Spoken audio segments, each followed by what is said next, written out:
மற்ற ஆப் மாதிரி இல்லாம தட்சால் ட்ரிப் சிட்டியை தவிர தமிழகம் முழுவதும் எல்லா டவுன்லயும் இருக்கு. லோக்கல்ல மட்டும் இல்லாம ரெண்டல், அவுட் ஸ்டேஷன் ட்ரிப் டியூட்டின்னு எல்லா டவுனுக்கும் போகலாம். கீழே டிஸ்கிரிப்ஷன்ல இருக்க லிங்கை கிளிக் பண்ணி தட்சால் ட்ரிப்பை டவுன்லோட் பண்ணி. திருவண்ணாமலை மாவட்டம் ஆரணி சுற்றுவட்டார பகுதிகளில் தெரு நாய்களின் தொல்லை அதிகரித்து வருவதால் மக்கள் சாலையில் நடந்து செல்ல முடியாமல் தவித்து வருகின்றனர். இது குறித்த கூடுதல் விவரங்களை செய்தியாளர் பிரகாஷ் வழங்க கேட்கலாம். பிரகாஷ், ஆரணி பகுதியில் தெருநாய்களின் தொல்லை எந்த அளவிற்கு இருக்கின்றது? இதை கட்டுப்படுத்த உள்ளூர் நிர்வாகம் என்ன மாதிரியான நடவடிக்கைகளை எடுக்க வேண்டும் என்று பொதுமக்கள் எதிர்பார்க்கிறார்கள்? குறிப்பாக விலங்கு நல ஆர்வலர்கள், அங்கிருக்கக்கூடிய விலங்கு நல ஆர்வலர்களும் என்ன சொல்கிறார்கள்?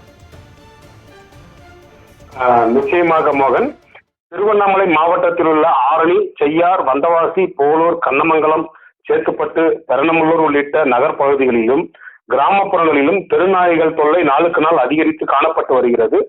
தெருநாய்கள் அதிக அளவில் கிராமப்புறங்களில் சுற்றித் திரிவதால் மக்கள் வீதிகளில் நடமாடவே அச்சப்படுகின்றனர். குறிப்பாக வயது முதிர்ந்த முதியவர்கள், சிறுவர், சிறுமிகளை தெருநாய்கள் விட்டு வைப்பதே இல்லை.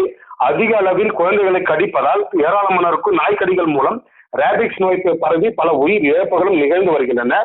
தெருநாய்கள் கூட்டமாக பேருந்து நிலையங்கள், பேருந்து நிழற்கூடம் உள்ளிட்ட பகுதிகளில் சுற்றித் திரிவதால் பேருந்து நிறுத்தங்களில் மக்கள் அமர்வதற்கு கூட முடியாமல் அச்சத்துடன் நாய்களை கண்டு பயந்து ஓடும் நிலைக்கு ஆளாகி வருகின்றனர். மேலும் நெடுஞ்சாலைகளில் சுற்றித் திரியும் தெருநாய்களால் 2 சக்கர வாகனத்தில் செல்லும் வாகன ஓட்டிகள் அதிக அளவில் நாய்கள் மீது மோதி விபத்து ஏற்பட்டு ஏராளமானோர் காயமடைந்து வருகின்றனர். இதனால் இந்த விபத்துகள் மூலம் பல உயிர் இழப்புகளும் தினந்தோறும் நிகழ்ந்து வருகின்றன. கிராமப்புறங்களில் உள்ள மாட்டு பண்ணைகள் மற்றும் ஆட்டு பண்ணைகளை உள்ளிட்ட கால்நடைகளில் நாய்கள் விட்டு வைப்பதில்லை. குறிப்பாக ஆட்டுக்கொட்டைகளில் தெருநாய்கள் கூட்டமாக புகுந்து ஆடுகளை கடித்து குதறி வருவதால் ஆடுகளை வளர்க்கும் கால்நடை தொழிலாளர்களும் விவசாயிகளும் தினந்தோறும் நாய்களை கண்டு அச்சமடைந்து வருகின்றனர். இவ்வாறு திருவண்ணாமலை மாவட்டத்தில் கடந்த ஆண்டு மட்டும் 400க்கும் மேற்பட்ட ஆடுகளை தெருநாய்கள் கடித்து குதறி உள்ளன.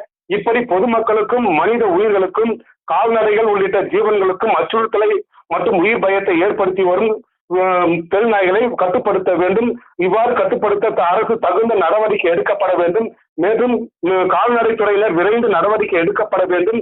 திருவண்ணாமலை மாவட்டத்தில் அனைத்து கிராமப்புறங்களிலும் தெருநாய்கள் அதிக அளவில் உற்பத்தியாகி அதிக அளவில் சுற்றி திரிந்து பொதுமக்களை அச்சுறுத்தி வருவதால் தெருநாய்களை கட்டுப்படுத்த